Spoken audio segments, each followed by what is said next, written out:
என்னைக்காவது நீ யோசிச்சியா ஏன் படிக்கணும்னு? இவங்க சொல்கிறாங்க, அவங்க சொல்கிறாங்க, அம்மா சொல்கிறாங்க, அப்பா சொல்கிறாங்க.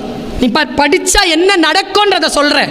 மதுரையில் ஆயுள் தண்டனை கைதிகளுக்கு ஒரு மோட்டிவேஷன் ப்ரோக்ராம் பண்ணணுன்ட்டு என்னை கூப்பிட்டு மோட்டிவேஷனுக்கு மதுரைக்கு கூப்பிடுறாங்க. வந்து ப்ரோக்ராம் ஆரம்பிக்கும் பொழுதே மணி 6:45, 7:40 நான் கிளம்பி ஆகணும். ஏன்னா 8:30 மணிக்கு எனக்கு ஃப்ளைட். வெளியில் வரணும். அன்றைக்கி தெற்கு மாட வீதியில் விழா.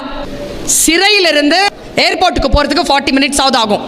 நான் 20 மினிட்ஸில் போனாதான் 20 நிமிஷத்தில் இது கதை மூடிடும். ரொம்ப ரஷ். வண்டி எடுப்பானார் எஸ்பி. வண்டி எடுத்தாங்க. டிரைவர் உட்காராருங்க டிரைவர் சீட்டில். எஸ்பி சார் முன்னால் உட்காந்து பின்னால் யாரும் உட்கார முடியாதுங்க. As per protocol. ரொம்ப விஐபியாக இருந்தால் தான் உட்கார முடியும். பக்கத்தில் 2 பேர் வந்து புல்லட்டில் டிஎஸ்பி, புல்லட்டில் எஸ்கார்ட்ஸ் வராங்க. 8:05 உள்ளே போயாச்சு. அப்போ எஸ்பி சாரில் have a nice trip madam அப்படின்ட்டு சொல்லி போனார். அப்போ டிஎஸ்பியாக இருந்த முத்துப்பாண்டின்னு ஒரு போலீஸ் ஆஃபீஸர் அவர், மேம் ஒரே நிமிஷம் மேம் அப்படின்னாரு.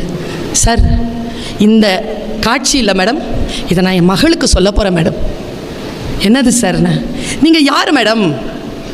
உங்களுக்காக கெஜ்ரிவால் சார் நிற்கிறாரு, உங்களுக்காக எங்கள் எஸ்பி சார் வந்து முன்னால் சீட்டில் உட்காந்துட்டு வராரு, உங்களை கூட்டிகிட்டு வந்து மரியாதையாக நாங்கள் வந்து ஒரு இடத்துல கொடுக்குறோம். எங்கள் துறையில் ஹையர் போஸ்ட்டில் இருக்கிறவங்க உங்களுக்காக நின்று இவ்வளோ பணியாற்றி இருக்கிறாங்க. நீங்கள் யாருன்னு யோசிச்சு பார்த்தேன் மேடம். நீங்கள் யாருமே இல்லை மேடம், உங்களுக்காக இல்லை மேடம் இந்த மரியாதை. நீங்கள் படித்த படிப்புக்கு தான் மேடம் இந்த மரியாதை. படிச்சிருங்க குழந்தைகளை. அங்கே மிஸ் பண்ணிட்டேன்னு வச்சுக்கேன். நீ என்ன மிஸ் பண்ணுறனே தெரியாத விஷயங்களை மிஸ் பண்ணுவே. நீ இன்னைக்கு இருக்கிற மாதிரி நாளைக்கு இருக்காத. நாளைக்கு வளர்ந்து காட்டு. இது போதும்னு நிற்காத.